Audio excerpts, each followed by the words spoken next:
Il y a deux façons rapides et gratuites de soutenir ma chaîne YouTube. La première, c'est de laisser un pouce bleu si la vidéo te plaît. La deuxième, c'est de regarder une publicité gratuitement sur ma page Utip dont le lien est en description. Merci à tous. Salut les devins, c'est Saikyo, nouvelle review cette fois-ci du chapitre numéro 50 du manga Dragon Ball Super par Toyotarou et accessoirement Akira Toriyama. Le combat face à Moro vient de prendre un gros tournant et j'ai été un petit peu surpris de l'accueil de ce chapitre-là. Alors j'ai fait un tour d'horizon des réseaux sociaux, etc. Alors c'est vrai que sous la zone commentaire de ma vidéo résumée du chapitre, vous étiez tous, à 99%, hypés de ouf. Mais par contre, dès qu'on passe sur les réseaux sociaux, c'est un accueil très mitigé pour ce chapitre-là. Et j'aurais cru qu'il recevrait un accueil un petit peu plus chaleureux, parce qu'à vrai dire, je l'ai trouvé très bon. C'est pas le meilleur de l'arc Moro, on a quand même eu un petit peu mieux ces dernières semaines, mais malgré tout je trouve que ce chapitre 50 fait très bien le travail, surtout je me permets de vous rafraîchir la mémoire après l'arc chaotique du tournoi du pouvoir en version manga. Franchement ça fait toujours du bien à le lire, cet arc Moro en manga m'apporte en tout cas beaucoup de belles choses et ça continue avec le 50. Il est pas parfait, il est pas exempt de tout défaut, voilà, il y a des choses à corriger, il y a beaucoup de choses que Toyotarou pourrait améliorer aussi bien sur son récit que sur l'aspect technique visuel. Mais dans l'ensemble, franchement, j'ai été assez séduit par ce chapitre-là qui a su renouveler ma hype et mon attente, une fois de plus, d'ici le mois prochain pour le chapitre numéro 51. Et en plus, ce chapitre-là recélait son lot de surprises, avec bien évidemment la partie prisonnier de la patrouille galactique et la partie Vegeta, et également, dès le début du chapitre, dès les premières pages, une petite prise de temps pour explorer des lieux, des endroits, etc. qui nous avaient déjà été évoqués dans les précédents chapitres. Et bien là, l'auteur du manga a pris le temps de nous montrer la prison de la patrouille galactique, comment elle est organisée, à quoi ressemblait la cellule, la super cellule là, de Moro. Il avait l'air d'être maintenu un petit peu façon Hannibal, tu vois, il y avait une chaise de contention et tout ça un petit peu chelou. Franchement, Toyotarou, je pense qu'il aurait pu ne pas prendre le temps de faire ça, de passer d'enchaîner direct, mais bon. Et ceci me prouve en fait que on n'arrivera jamais, je pense, à avoir quelque chose qui satisfait tout le monde, parce que quand ça va trop vite, quand ça enchaîne les choses et qu'on va direct à l'essentiel, vraiment le cœur de l'essentiel, eh bien les gens ne sont pas satisfaits, et dès que ça commence à explorer, à poser les choses, à prendre le temps, à montrer, expliquer par le biais là, des patrouilleurs galactiques là, qui expliquent ouais mais Moro il était ici, on doit réparer la cellule, moi j'ai trouvé ça super cool alors que pourtant il se passe pas grand chose tu vois, eh bien ça aussi ça peut déplaire à certaines personnes, donc vous voyez que jamais tout le monde ne sera content, peu importe le chapitre que Toyotarou sera capable de fournir. Je pense que les seules phases sur lesquelles Toyotarou pourrait satisfaire tout le monde, c'est pourquoi pas sur du combat. S'il arrive à nous faire, je dis ça au hasard, un retour de l'Ultra Instinct, mais qui cette fois-ci soit vraiment à la hauteur, au minimum de ce qu'on a eu dans l'animé, face à un adversaire qui en vaut la peine, pourquoi pas Moro ou un autre, là pourquoi pas que les gens pourront applaudir à l'unisson ce qu'il fait, mais sur du récit j'ai l'impression que absolument jamais ça ne sera le cas. Alors ensuite, en parlant de cette prison, au début, on voit une salle entière avec pas mal de détenus et on peut voir les ombres de chacun, donc je pense qu'il n'y en a pas un d'entre eux réellement, que l'on voit vite fait de loin, qui va être réellement utile. C'est vrai qu'on pourra tilter sur cette case-là, sur cette cellule, dans laquelle on voit une forme qui nous rappelle extrêmement un Majin Buu pur, donc Kid Buu selon la prononciation que vous préférez. Et sincèrement, quand on regarde en plus la suite, on voit ce personnage-là également, je ne sais même pas si c'est le même ou pas, et qui lui ressemble beaucoup. On voit notre personnage d'ailleurs qui ressemble même à Jin, le Akaishin de l'univers 12, l'homme poisson. Enfin, je pense vraiment que ce sont des chara-design qui ne sont pas là pour nous donner des indices, en tout cas là, à ce moment-là, au début du chapitre. Je pense que ce sont des personnages random, je pense qu'il y a une petite maladresse aussi de prendre des chara-design ressemblant autant que ça à du Kid Buu et tout, parce qu'on sait qu'il est mort, il est réincarné en Oob, donc ça sert à rien.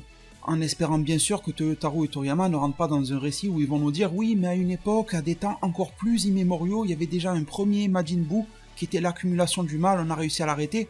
Bon, on s'en sort plus, tu vois, ça justifierait qu'il ait des pouvoirs, ça pourrait aider le Daikaioshin, je sais pas quoi, mais bon là on partirait dans un récit qui, voilà, ça serait n'importe quoi. Donc je pense vraiment qu'il faut pas trop se fier à ça, c'est après, quand ils vont s'évader, qu'on va vraiment les voir de près. Je pense que là, il faudra vraiment s'arrêter sur ces personnages-là. On a la bande là des trois frères Macaroni, visiblement je pensais qu'on allait les oublier ces personnages-là, eh bien ils sont toujours là, ils sont toujours dans la trame de fond, donc je pense que si Toyotarou nous les montre de manière périodique même s'ils servent à rien, c'est qu'ils vont servir à quelque chose tôt ou tard. Soit ils vont ressortir et aider Moro, ou alors, bonne surprise, peut-être qu'ils vont aider à battre Moro ces trois camps, ne les sous-estimons pas. Ça c'est le genre de petite frappe qui peut vite s'allier à un camp ou à l'autre. Pour vous donner un exemple, on en a eu la preuve il y a pas longtemps, avec le cas de Cranberry qui était l'assistant de Moro, on l'avait tous oublié, c'est qui a invoqué Shenron et qui a manipulé SK le Namek, c'est Cranberry, c'est pas Moro. Donc on peut s'attendre à ça de la part de ces 3 personnages vu qu'ils sont toujours là. On nous les montre toujours, on aurait pu les mettre de côté. Et bon, ensuite c'est là où le retournement de situation se fait. On apprend que le vœu qui a été, le dernier vœu qui a été émis auprès de Porunga par Moro par le biais de SK, c'est tout simplement de libérer tous les prisonniers de la patrouille galactique. On apprend que parmi ces prisonniers de la patrouille galactique, il y en a certains qui étaient sous les ordres de Moro autrefois, et d'autres qui sont là pour tout type de raisons. Donc attention les deux mains, même si à la fin du chapitre vous en voyez certains ou pas mal d'entre eux qui se battent contre Moro, ben en fait ils ont été ramenés là de force. Il y en a qu'une petite partie du groupe là, de tous les prisonniers, qui sont vraiment des alliés, des amis ou sous les ordres de Moro. Les autres, ils ont fait tout tas de crimes dans la galaxie, et ils se sont retrouvés mêlés à cette histoire, et pour s'évader, ils ont suivi alors les alliés de Moro, et se sont d'une certaine manière ralliés à sa cause, mais sans savoir quelle est sa cause, vous voyez ce que je veux dire? Et donc c'est l'heure de la sortie de cellules de prison, on commence à voir que certains personnages se dessinent comme être, et bien tout simplement, des alliés de Moro, comme ce personnage-là qui s'appelle Sagambo, un petit peu difficile à mon sens à prononcer. On a d'autres personnages qui viennent se rallier à lui, etc., qui l'ont même dénommé par son propre nom. D'ailleurs, en parlant de nom, on a Freza Sama sur Twitter qui est venu nous faire un petit rappel et qui nous a apporté des informations en nous disant que le prisonnier, donc Sagambo, eh bien, fait référence, tout comme Moro, à des types de poissons en cuisine. Et que Moro et Sagambo eh bien, feraient référence à des types de requins. Vous savez, comme il y a toujours des jeux de mots, cacarotte les carottes, virus la bière, whis le whisky, tout ce que vous voulez. Donc pour eux, ce seraient les requins. Sagambo, ça serait donc de la chair de Egia ou de Egiat, je ne sais pas comment on prononce, ça serait une variété de requins.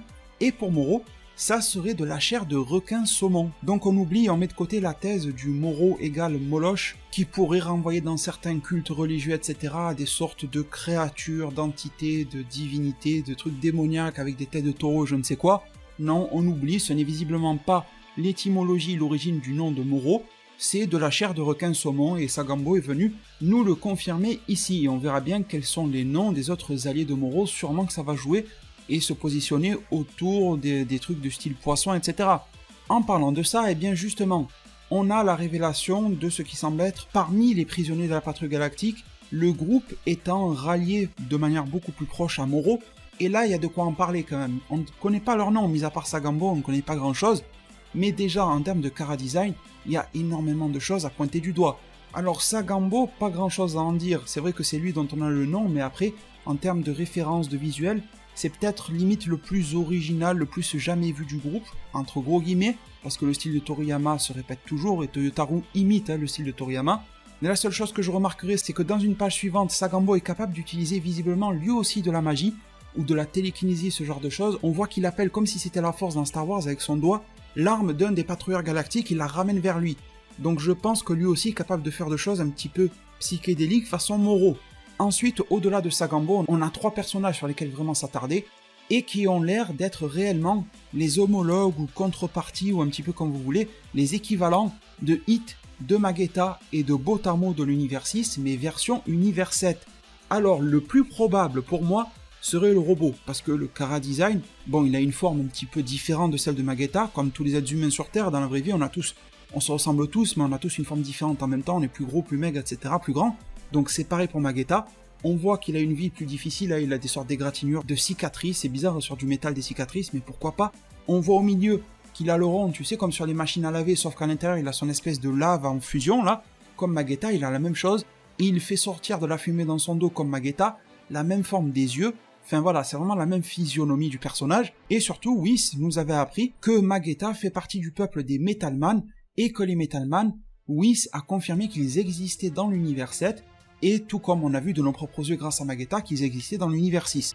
Donc je dirais que la probabilité que ce mec-là, métallique, soit l'équivalent de Magetta univers 7, ou en tout cas du clan de Magetta, eh bien, est de 95%. Ensuite, on a le mec un petit peu habillé façon panda.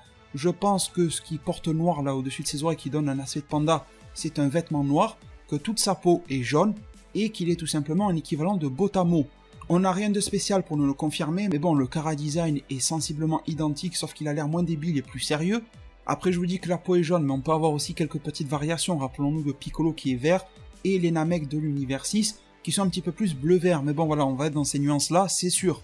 Et là, je dirais que pour Botamo, vu qu'on n'a pas une confirmation de Whis qu'ils existent en double, mais vu qu'on sait qu'il y a des Saiyans, des Terriens, des Namek, des Metalman, etc., la race de Freezer dans les deux univers 6 et 7, voilà, pour moi ça ne fait nul doute qu'il existe aussi celle de Botamo, et je dirais, allez, on va prendre un petit peu de pincette, qu'à 70-80%, il en est son homologue. Enfin, un pour lequel on pourrait mettre un petit peu plus d'hésitation, c'est celui qui ressemble à Hit. Pour lui, je dirais que c'est du 50-50. 50% parce que, pour les raisons déjà évoquées, s'il y a des races communes entre le 6 et 7, pourquoi pas celle de Hit. En plus, Moro est un personnage ayant des millions d'années. Hit, de l'univers 6, on sait qu'il est là depuis 1000 ans. Et encore, on ne sait pas quelle est l'espérance de vie de la race de Hit.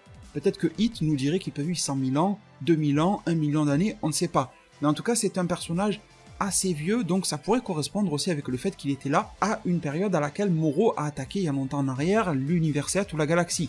Après, le 50% qui pourrait nous dire que ça ne fait pas partie, c'est parce que lui, son chara-design, il change quand même pas mal de Hit. Il est très proche parce qu'il y a les traits un peu à la selle là au niveau des joues, il y a la variation de teinte de couleur, il y a quand même cette forme de tête un peu en champignon très particulière et très similaire à Hit, c'est vrai, mais bon, ces cornettes sur les côtés, cette espèce de joyau là en plein milieu du front, avec deux petites pierres incrustées sur les côtés de ces joyaux là, ce n'est pas du tout typique de Hit, mais après tout, ça pourrait matcher quand même tout de même, et du coup, si c'est un équivalent de Hit, attention à lui, parce que déjà on ne sait pas quel est son niveau, et on ne sait pas quel est son âge, on ne sait pas quelle est son expérience. Grâce à Moro, il a dû acquérir certains pouvoirs, et également attention à ses techniques temporelles. Bien évidemment, sous condition que les techniques temporelles soient quelque chose que les gens de la race de Hit maîtrisent. Peut-être que Hit les a apprises avec un maître quelconque ou je ne sais pas qui, et que ce mec-là soit de la race de Hit mais qui touche pas autant, c'est aussi possible. Donc voilà, gardez beaucoup de choses en tête, mais à mon avis, on part quand même avec beaucoup de chance pour avoir un équivalent de Hit ici. D'ailleurs, petite question pour vous, est-ce que vous le sentez arriver plus tard? La cavalerie qui va arriver de l'univers 6, et chacun des homologues va se battre l'un contre l'autre, Botamo contre l'ours panda là, Magetta contre le robot, Hit contre le faux Hit qu'on voit ici. Bon, voilà, on le sent bien arriver. Après, pour les autres personnages, alors on a un petit machin cornu là qui est juste à côté de Sagambo. Celui-ci me fait énormément penser au chara-design de Finn, qui proviennent de Super Dragon Ball Heroes. Les devins, si vous avez suivi toutes mes vidéos ou les news sur d'autres sites ou autres, vous êtes au courant.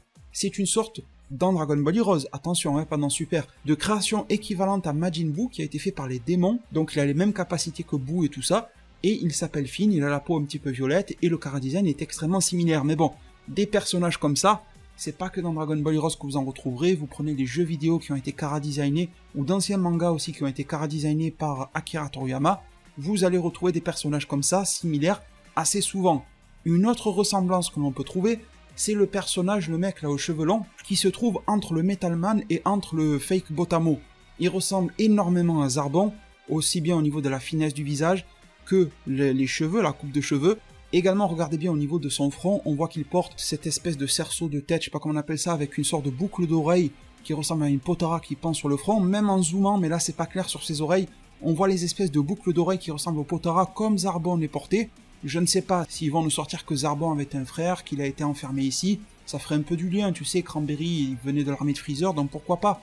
Je ne sais pas s'ils vont jouer cette carte-là, mais en tout cas le chara-design est très similaire. Rappelons-nous aussi qu'au tournoi du pouvoir, on avait une fille qui s'était battue contre Kame Sennin, elle s'appelait Kawe, je crois, un truc comme ça, et elle avait aussi cette espèce de diadème et de ressemblance physique avec Zarbon, et pourtant à ce jour, rien n'est avéré. Donc voilà, gardons les pincettes aussi. Avant de conclure complètement à l'extrémité, on a un personnage qui ressemble énormément à Majin C21, que vous avez tous vu dans Dragon Ball Fighter Z, ou Fighters, même si vous n'y avez pas joué, je suis sûr que vous avez vu au moins une image ou une vidéo du personnage. Elle ressemble énormément à la version transformée de C21, je ne sais pas si sa couleur sera la même une fois qu'elle sera colorée, peut-être qu'ils vont la faire bleue au lieu de la faire rose et tout, mais bon, même les vêtements, ça ressemble vraiment de ouf.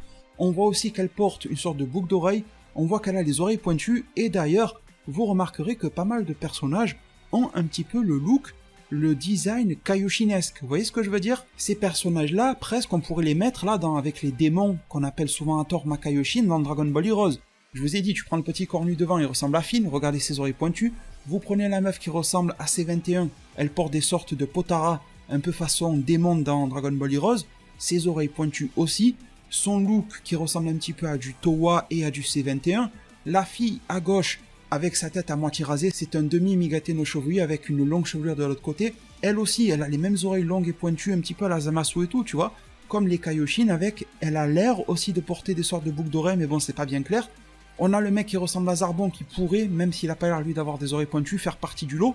Donc est-ce que cette libération de Moro ne va pas également nous faire ressortir des anciens Kaioshin de l'univers 7 qui ont mal tourné, des anciens Makaioshin qui seraient l'introduction dans ce chapitre-là et seraient le gros tournant de l'histoire, ou pourquoi pas des démons un petit peu à la Saucy Rose qui ressembleraient physiquement à des Kaioshin.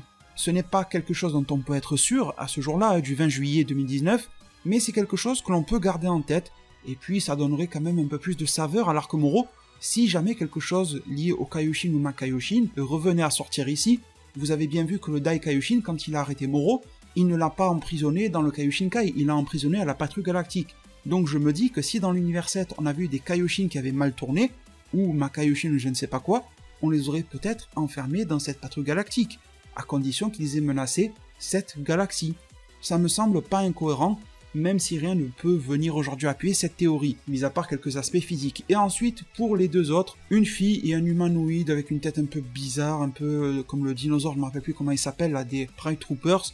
Je suis sûr que aussi, si tu ressors des anciens chara-design de Toriyama, tu vas trouver une ressemblance, mais j'ai pas trouvé quelque chose de très probant à leur sujet, à propos de quoi discuter avec vous aujourd'hui.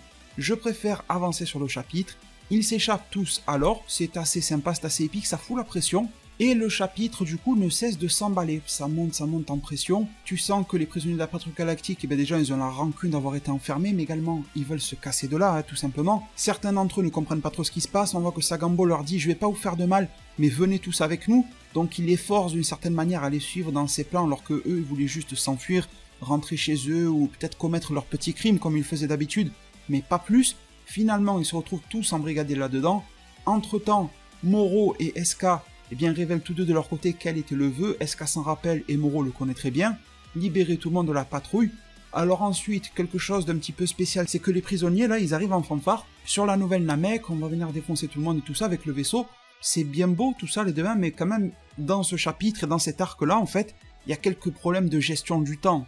Moro, pour rassembler les Dragon Ball, il faisait un village tous les 3 jours, un truc comme ça. Ça a pris je sais pas combien de chapitres pour qu'il rassemble les Dragon Ball sur une planète.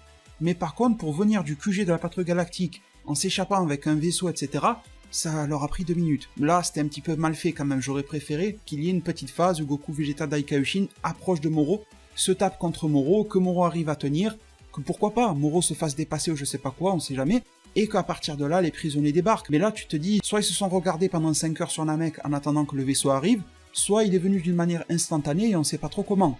C'est un défaut, c'est vrai, mais c'est un défaut relativement pardonnable, c'est pour la fluidité de l'action, que ça aille plus vite. Je peux le comprendre, le Toyotaro, même si je suis pas d'accord avec lui, j'ai compris ce qu'il a voulu faire. En tout cas, Sagambo et compagnie, on voit bien les signes d'allégeance à Moro, il appelle Seigneur Moro et tout ça. Moro est très content de les voir arriver. Il leur dit, comme promis, je vais partager de mon pouvoir avec vous. Donc Moro, même si depuis le début c'est un salopard, malgré tout, dans certains cas, il partage de son énergie avec ses sbires, etc. C'est quelque chose qui m'a un petit peu choqué, c'est pas quelque chose que Freezer ferait par exemple, il garderait tout pour lui, après peut-être qu'il leur donne pour leur reprendre encore plus tard, tu vois, peut-être qu'il va les sécher jusqu'à carrément les faire tous crever, je pense que Moro en serait capable. Mais malgré tout, sur le coup, ça m'a un petit peu choqué, mais en même temps c'était dans l'intérêt de Moro. Moro s'est battu contre Goku et Vegeta, il savait que toutes ces petites frappes ne feraient pas l'affaire, il s'est dit je vais les booster un petit peu, voilà, ils seront un petit peu plus puissants de cette manière-là. D'ailleurs, au moment où on les voit tous, ils ont subi un power-up, vous voyez que l'espèce de Majin Buu est là, mais on voit que ce n'est pas un Majin Buu, il n'a pas les points, les trous d'aération, là, comme il peut avoir sur la tête Buu et tout. C'est vrai qu'il y a un chara-design similaire, il ressemble aussi au présentateur du tournoi Univers 6, Univers 7, voire même à Jiren d'une certaine manière, mais voilà, il n'y a pas de lien particulier, je pense. Goku et Vegeta se tabassent contre des prisonniers qui n'ont pas un réel but à se battre contre Goku et Vegeta, ils n'en ont pas la force ni l'envie. Ils sont là, ils ont été attrapés comme ça, ils sont mis en première ligne par Sagambo, mais en fait il y a un malaise, ils sont pas à leur place. Goku et Vegeta n'en font qu'une bouchée, en plus ils passent en blue comme des cinglés. Moro voit la situation, qu'est-ce qu'il fait? Il se met à absorber de l'énergie. Et oui, il en profite, Dai Kaioshin, Goku, Vegeta sont tous occupés, il peut réabsorber, une énorme sphère d'énergie arrive, il vole de l'énergie, sûrement à la planète Namek, mais aussi énormément à Goku et Vegeta, qui repassent en forme de SSJ God, alors qu'ils étaient en blue. Goku commence alors à se frotter à Sagambo, et on peut avoir un petit aperçu de ce que vaut Sagambo après avoir reçu un power-up de Moro. Goku perd le God, il passe en SSJ 3, c'est la symbolique pour nous montrer que les pouvoirs de Goku sont en train de se faire absorber, et Sagambo est capable de mettre une grosse patate à Goku SSJ 3. Donc il est très probable que le niveau de ce Sagambo post-power-up de la part de Moro se situe à mi-chemin entre Goku SSJ 3 et Goku SSJ God. Grand maximum, il devrait faire jeu égal avec Goku SSJ God. C'est déjà pas mal, hein. Franchement, mettre une grosse patate comme ça à un Goku SSJ3 période Dragon Ball Super après l'arc Broly, je trouve ça très très sympa. Au tournoi du pouvoir, un mec comme ça aurait fait un ravage. Et encore que là, il a mis une patate comme ça sans y aller à fond, donc ça nous montre que même s'ils ont l'air de rien, faut s'en méfier, et puis c'est le seul du groupe que l'on a vu aller au combat, sachant que ce mec-là, ce Sagambo, on l'a vu utiliser de la magie. Peut-être qu'il n'est même pas spécialisé en combat. Imaginez si un mec qui n'est pas spécialisé en combat, ça c'est une théorie, est capable de surpasser Goku SSJ3 et que dans le groupe il y aurait peut-être des mecs ou des femmes qui sont un peu plus aptes au combat, ça peut donner une équipe de ouf chez Moro. Attention, ne soyons pas précipités à dire que sa team à Moro c'est de la merde, attendons de voir les prochains chapitres. En tout cas, Vegeta se fait pomper aussi son énergie, la seule chose que Goku et Vegeta peuvent faire à nouveau c'est du SSJ1. Le Dai Kaioshin est complètement foutu, il s'est pris une raclée. Malheureusement, il aura été mis de côté aussi vite qu'il est apparu dans l'œuvre, c'est un petit peu dommage, mais espérons qu'il ait une sorte de rang 2 ou de nouveaux pouvoirs magiques que le Dai Kaioshin va pouvoir développer dans les prochains chapitres, le 51, etc. Mais en tout cas, voilà, c'est la défaite pure, simple et nette pour Goku et Vegeta. Moro nous en dit plus sur ses objectifs, et là je comprends pourquoi dans les spoilers, Ryokutia nous avait dit tout ça pour ça, et que Ryokutia nous avait dit « je pense que Moro continue de mentir et qu'il a encore quelque chose d'autre au-delà de ça en tête et qu'il a dit ça pour énerver Goku et Vegeta, parce que Goku lui dit « pourquoi tu fais tout ça ?» Et Moro répond « je veux créer une galaxie idéale », il parle même pas d'univers, il parle de galaxie, dans laquelle je suis libre de consommer des planètes autant que je le veux. Et il dit que rassembler des alliés est une petite étape à cela. Alors sincèrement, les devins, c'est quoi cet objectif de merde, soyons francs. En gros, si tu analyses bien, on sait que les planètes et tout ça, c'est la nourriture de Moro. Donc en gros, le mec veut bouffer plus. C'est le but du méchant principal de l'arc, c'est de bouffer plus de planètes, d'avoir un univers dans lequel il peut bouffer ce qu'il veut. Sauf que c'est complètement con parce qu'une fois qu'il a tout bouffé, il ne restera plus rien à bouffer, vous êtes d'accord avec moi? Et puis voilà, c'est un objectif qui va lui apporter quoi dans la vie? En plus, c'est un objectif qui ne touche que la galaxie. Donc pour moi, il y a deux options, soit comme Ryokutia, je suis d'accord avec lui, il cache quelque chose d'autre, ou alors, c'est vraiment son objectif, mais Moro va avoir la folie des grandeurs, va vouloir s'attaquer à l'univers entier, et il va peut-être, grâce aux homologues de Hit, Magetta et tout ça, apprendre également l'existence d'un multivers réel et concret, se dire mais je devrais aussi aller là-bas, il y a des tas et des tas de planètes à bouffer partout. Et là, ça pourrait devenir encore plus intéressant. On pourrait avoir une équipe qui se rassemble, tu sais, un peu comme mes reviews du futur, tu rassembles Hit, tu rassembles Toppo, tu mets pourquoi pas quel Caulifla, Goku, Vegeta, Gohan, tu vois, tu fais un mix un petit peu, un best-of des meilleurs des 12 univers, qui vont venir se taper contre le best-of de chez Moro. Et ça te fait un maxi best-of. Non, mais plus sérieusement, ça pourrait être intéressant vu comme ça, sincèrement. Même si malgré tout, pour le moment, les objectifs de Moro, c'est un peu bidon, faut se le dire. Mais à part ça, c'est vrai que la menace que représente Moro, elle est existante, on la ressent, elle est concrète et ça marche. À ce niveau-là, je peux pas me plaindre. Goku et Vegeta se retrouvent alors sans énergie et sans aucune transformation. Jaco et Mérus passent à l'action. C'est leur tour d'être donc sous les feux de la rampe. On en arrive très très proche de la fin du chapitre. Mérus fait encore 2-3 actions assez impressionnantes comme ses capacités à viser avec son pistolet qui carrément arrive à impressionner Sagambo. Et Sagambo pourtant il a pas l'air d'être né de la dernière pluie, tu vois, il a l'air d'avoir de l'expérience. Et il se fait surprendre par Mérus. Le Dai Kaioshin est ramené, ça aussi il faut le noter. Il est ramené à la conscience grâce à SK qui a pu lui injecter un petit peu d'énergie et ça l'a reboosté même s'il n'est pas du tout en état de se battre. Et donc c'est le moment de prendre la fuite. Moro n'aura pas eu le temps, c'est pas qu'il n'a pas voulu, il n'a pas eu le temps d'une certaine manière de donner le coup de grâce à Goku et Vegeta. Goku prépare sa téléportation, Mérus indique au Dai Kaioshin de faire la sienne pour se rendre au QG de la patrouille. Donc le rendez-vous est donné, sauf qu'il y en aura un dans le groupe qui n'ira pas au QG de la patrouille galactique, c'est Vegeta. Vegeta qui tout au long du chapitre a été relativement absent et qui là revient sur le devant de la scène. Il dit que les pouvoirs magiques, les formules magiques sont stupides, que les pouvoirs divins sont stupides. Il dit à Goku d'oublier la téléportation, il ne veut pas se téléporter, lui tenir la main, je sais pas quoi. Il dit que nous, les Saiyans, nous avons de la fierté, nous avons la fierté et notre ego, nous basons notre existence sur la puissance physique et rien de plus, une race guerrière qui n'a pas le temps pour des paroles à la con et des tours de magie. Et il dit que pourtant, jusqu'à présent, il a été réduit à cela, c'est le constat que Vegeta en fait. On est vraiment à l'opposé d'un Vegeta en début d'arc qui utilisait du SSJ Blue, son espèce de SSJ Blue amélioré évolution. Il en était fier et tout ça, là on est vraiment à l'opposé. Vegeta se barre, il part dans un vaisseau de la patrouille galactique. Il dit à Goku qu'il se sépare d'eux, qu'il va faire bande à part, Vegeta part, vous savez que c'est pas le genre à répéter 10 fois ce qu'il va faire, il le fait directement. Goku ne peut plus rien faire, donc pour sauver Mérus et Jaco, il se téléporte, ils partent au QG de la patrouille galactique, ils arrivent dans une scène assez drôle là, au QG, avec le poulpe là qui est en train de se laver, bref on s'en fout. Le plus important c'est Vegeta, Il se retrouve dans un vaisseau de la patrouille, il a vu qu'il était en train de s'enfuir le pilote là-dedans, et il lui dit « Tu vas me mener sur la planète Yardra ».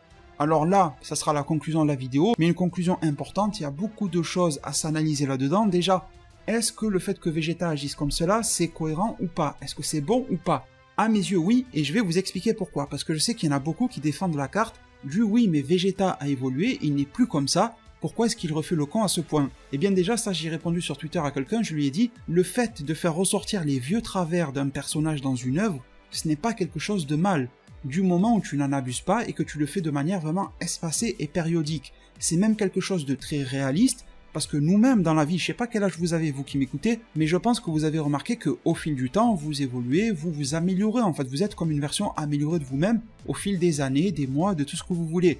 Mais est-ce que ça ne vous arrive jamais de replonger, ne serait-ce que le temps d'un instant, d'une heure ou de n'importe quoi ou d'une journée, de retomber dans ce qui a fait les mauvaises choses de votre passé? En tout cas, les devins, j'ai pas la prétention d'être parfait, et oui, ça m'arrive, il y a des choses que j'essaie de travailler dans la vie, sur lesquelles j'essaie d'être meilleur, mais malgré tout, il y a toujours un moment où je vais agir comme j'ai pu agir dans le passé, même si je travaille à ne plus le faire, parce que c'est comme ça, c'est le cerveau humain, en effet tel quel.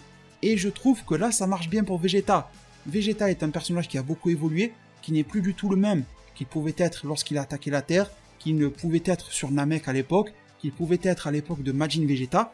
Il est beaucoup mieux, beaucoup plus raisonnable et respectable, mais malgré tout, de temps en temps, il est capable de péter un câble, surtout que il ne pète pas un câble pour rien, il pète un câble dans un contexte particulier, un contexte de défaite cuisante face à Moro, et à répétition.